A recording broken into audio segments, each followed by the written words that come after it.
So I spent years thinking that the party lifestyle was freedom, and 2.5 years later, living in California, I can tell you the uncomfortable truth that people don't usually want to talk about.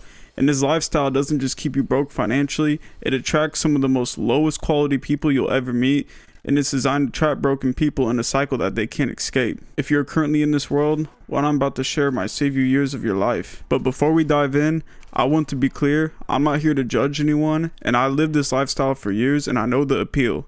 I know the justifications, and I know how hard it is to see the truth when you're in the middle of it. And I want to make a clear distinction. I'm talking about lifestyle, not just doing it occasionally. If you can do it every once in a blue moon and it doesn't affect your life and you can still make great decisions, then more power to you. That's awesome. But I'm talking about the lifestyle here. But from the other side, with over 2.5 years clean, the pattern became crystal clear. So today we're going to break down why the party lifestyle is one of the worst traps you can fall into and one of the most expensive traps you can fall into. We're going to start with the money because it's the most obvious trap, but people still don't calculate the real costs. Think about a typical night out.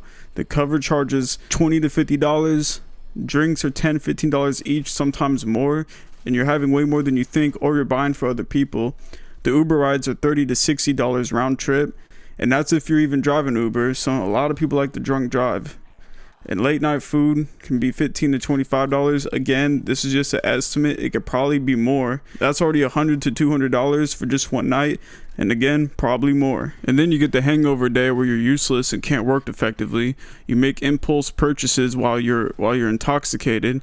The relationships you damage that cost you opportunities, and the health consequences that pile up medical bills later. It's people who spend $500 to $800 every weekend on this lifestyle, and that's $2,000 to $3,000 per month. Add that up and that could be a down payment on a house or investment portfolio that could set you up for life. But I'm gonna say the financial cost isn't even the worst part. And obviously I'm sitting here talking about people who are well into their 20s or maybe even early 20s, and you have like real stuff to focus on in your life. I'm not talking about when we was in high school, the 2016 parties and all that fun stuff. I remember those days, but that whole era was something else, and at that point you're just growing up and it's fun. But I'm talking about when you have real responsibilities and this lifestyle really becomes nothing more than an escape. And when you get into this part, the harsh truth nobody wants to admit is that the party lifestyle will attract very low quality people. And I can say this because I was one of them. When your primary bonding activity is getting wasted together, what kind of relationships are you really building? You're connecting with people based on your lowest moments, your most impaired state, and your least authentic self. And the people you meet in bars and clubs are often running from their own problems instead of solving them, using substances to cope with underlying issues, financially irresponsible, which is why they're spending hundreds every weekend, emotionally unavailable because they're numbing themselves, and often dealing with their own addiction issues. And think about it, successful, emotionally healthy people with their lives together aren't spending every weekend getting blackout drunk. They might go out occasionally, but it's not their identity. But when I was deep in this lifestyle, my entire social circle was built around partying, and I pushed away my closest friends because of that. When I got sober, I realized I didn't actually know any of these people. They were gone in an instant, and removed the alcohol and drugs, and there was nothing there. No real conversations, no real support, no real friendship. And the party lifestyle doesn't just attract low quality people, it specifically attracts broken people. People who are truly happy and fulfilled don't need to escape reality every weekend.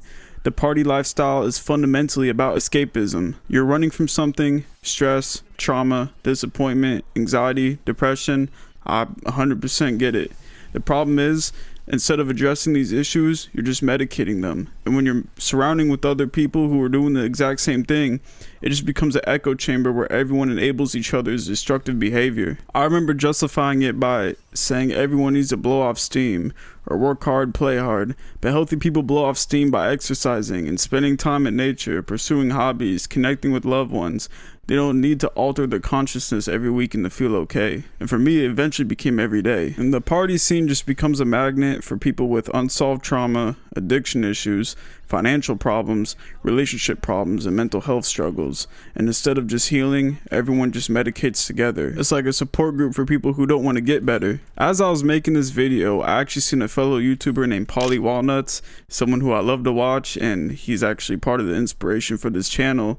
He made a video about why men aren't going out anymore. and another video about no one's drinking anymore. So I do see a lot of people are starting to bring awareness to this issue, and a lot of people are like getting out of that lifestyle if they was in it, and some people just did it a few times and realized the stupidity in it and it wasn't for them. I think it's pretty cool how that the drinking's going down. But like Paulie said in one of his videos, that can be indications for other things, like people smoking weed a lot more and all this other stuff. And that could be bad indicators for what I'm about to talk about next, which is the identity trap. And I think the most ridiculous part, the party lifestyle can become your identity.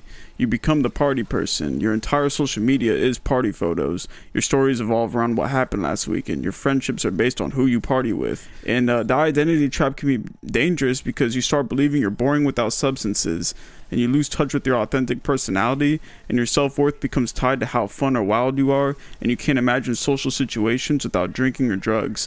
And I think this can translate into people may be drinking a lot less, but if there's that usually indicates people are smoking a lot more weed, and that has its own harm and lack of identity with it, and can be abused as well, just like any other substance, because I've seen it and I've done it. I guess what I'm trying to say is when you get out of that lifestyle, you can still be destructive with smoking instead, and plenty of other habits. And this could be indicating that people are isolating more rather than stepping away from that and creating real connections, because there's still a lot of people that struggle with the party lifestyle, but it's also a lot of people who are lonelier than ever. Me personally, I had to cut all that stuff out and replace it with healthy habits, because I realized I had no idea who I actually was without substances, and I've been using them for so long that I never developed a sober personality, and that's terrifying when you think about it.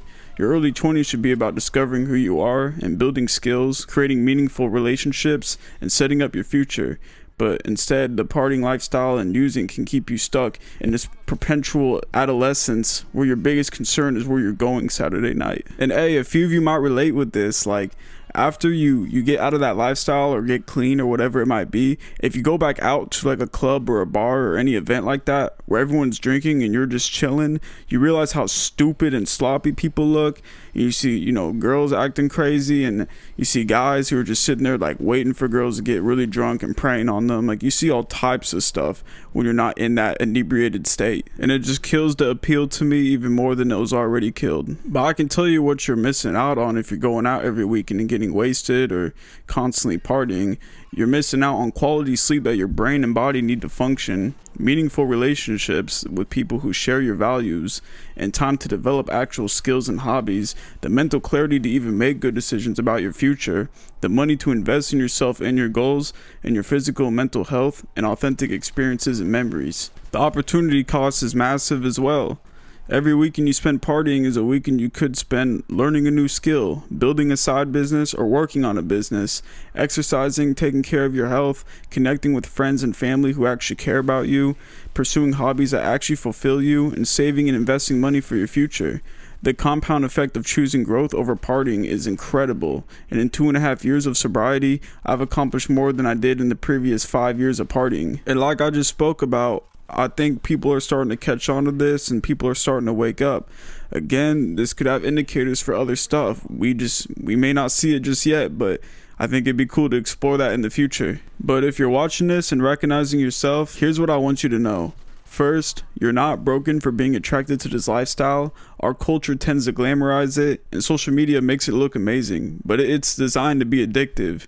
And you have a choice. You can continue down this path and wake up at 35 wondering where your 20s and 30s went, or you can make a change right now. You don't have to go completely sober like I did, but you need to be honest about what this lifestyle is costing you. Try this experiment. Calculate exactly how much you spend on partying each month, and then calculate what the money could do if it was invested over 10 years. The number will absolutely shock you. And second, start building relationships and activities that don't revolve around substances. Join a gym, take a class, volunteer, pursue hobbies. You'll meet people who are actually going somewhere in life. And third, if you suspect you have a problem with substances, get help. You're not alone, and I totally get it. There's no shame in admitting that you need support. You're much more of a burden when you're being a junkie rather than actually getting help.